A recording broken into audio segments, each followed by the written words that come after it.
Our Daily Bread, April 14, 2024 by Karen Huang, that entitled, God Knows Our Needs. Ang scripture natin for today is Mateo Kapitulo 6, versikulo 25 hanggang 34. Sabi dito, kaya't sinasabi ko sa inyo, huwag kayong mabalisa tungkol sa inyong kakainin at sa inyong iinumin upang kayo'y mabuhay, o kaya'y tungkol sa susuotin ng inyong katawan.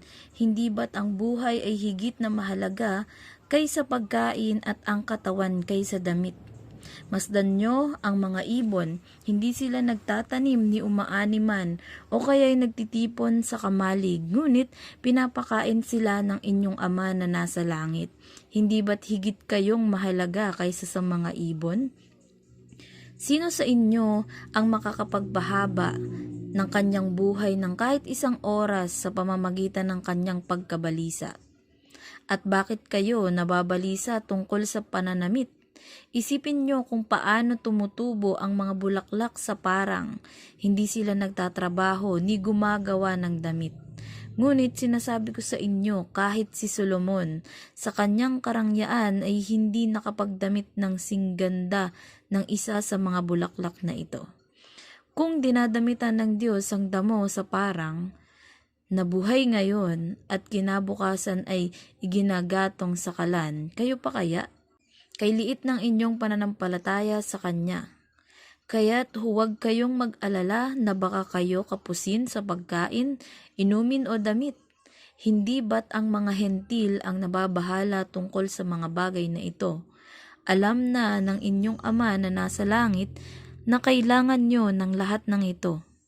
Ngunit higit sa lahat ay bigyang halaga ninyo ang kaharian ng Diyos at ang pamumuhay ng ayon sa Kanyang kalooban, at ibibigay niya sa inyo ang lahat ng mga bagay na ito. Kaya nga, huwag ninyong alalahanin ang bukas, sapagkat ang bukas ang mag-aalala sa sarili niya, sapagkat sapat na ang inyong mga suliranin sa bawat araw. Papuri sa ating Diyos sa pagkakabasa ng Kanyang dakilang mga salita. And then the story goes like this. Lando, a jeepney driver in Manila, gulped down coffee at a roadside stall.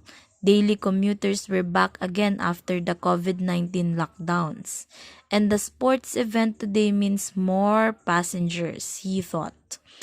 I'll get back lost income. Finally, I can stop worrying. Sabi, si Lando daw ay isang tsuper ng jeep. Bali nagmamaneho siya ng pampublikong sasakyan sa Manila or sa Maynila. Umiinom siya ng kape habang nagagalak na ang mga pasahero ay nagbabalikan na dahil tapos na ang COVID-19. Dumagdag pa sa kanyang kagalakan ang kaganapang patungkol sa sports. Hindi na daw siya mababahala sa ngayon dahil mababalik na niya ang mga nalugi niyang pasada o hindi pagpasada nung araw o panahon ng COVID-19. To continue, he was about to start driving when he spotted Ronnie on a bench nearby. The street sweeper looked troubled, like he needed to talk. But every minute counts, Lando thought. The more passengers, the more income. I can't linger. But he sensed that God wanted him to approach Ronnie. So, he did.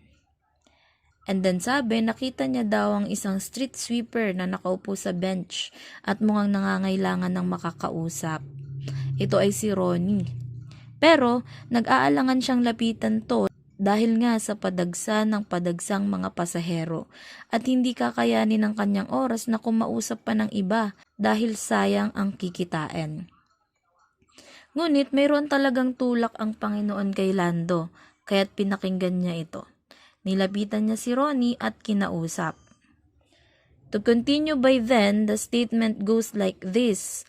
Jesus understood how difficult it is not to worry. So he assures us that our Heavenly Father knows exactly what we need.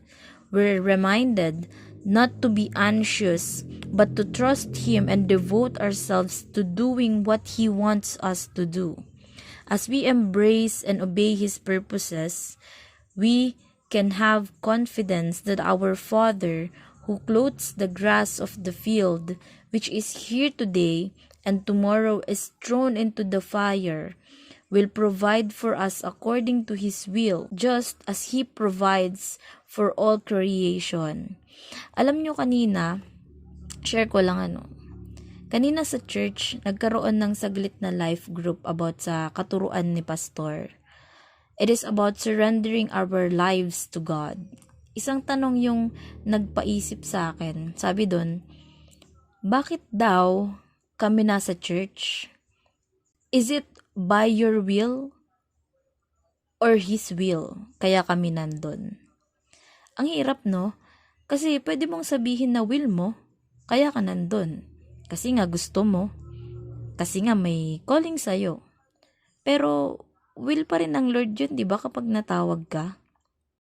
Ang nagpalinaw sa akin ay yung point na, how excited am I for the preparation to go to church and meet God every Sunday or every activities?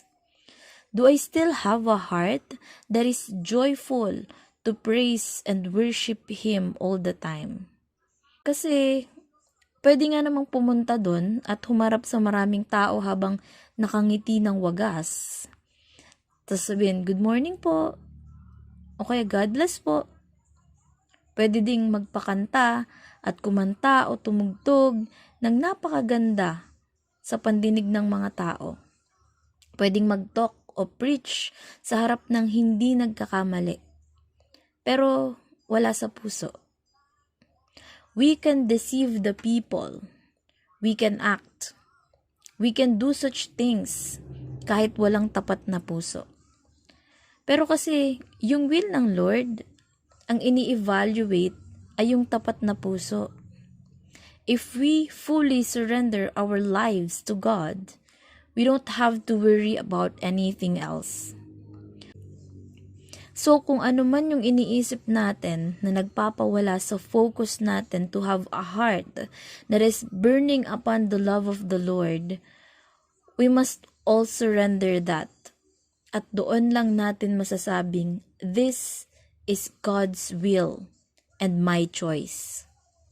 Kung meron tayong problema sa mga oras na to, sa araw na to, sa anumang sitwasyon na meron tayo ngayon, sa buhay, let us all surrender it to God.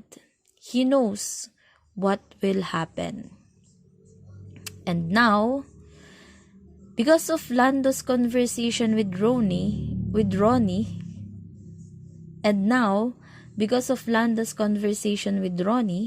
the street sweeper eventually prayed to become a believer in Christ, and God still provided enough passengers that day. Orlando shared, "He reminded me my needs were His concern. Mine was simply to follow Him." At dahil nga daw sa pagsunod na ginawa ni Lando, ninais din ni Ronnie ang maging tagasunod ng Diyos. At hindi pinabayaan ng Lord si Lando, sapagkat hindi naman siya naubusan ng pasahero. At nasabi ni Lando sa kanyang sarili na ipinaalala sa akin ng Panginoon na ang aking pangangailangan ay siya ang magpo-provide. Ang tangi ko lamang dapat gawin ay sumunod at manampalataya. Gaya ni Lando, nawa sa bawat pagkakataon na may ibinubulong sa atin ng Panginoon, huwag tayong mag-atubiling sumunod. Anumang nakasalalay dito. Anumang hinahangad natin sa mga oras na yun, sumunod tayo, sapagkat ang worries natin sa buhay, siya ang magpo-provide ng solusyon. Everything. So dear brothers and sisters in the Lord, we don't need to worry because God promised to take care and provide for us. God bless everyone.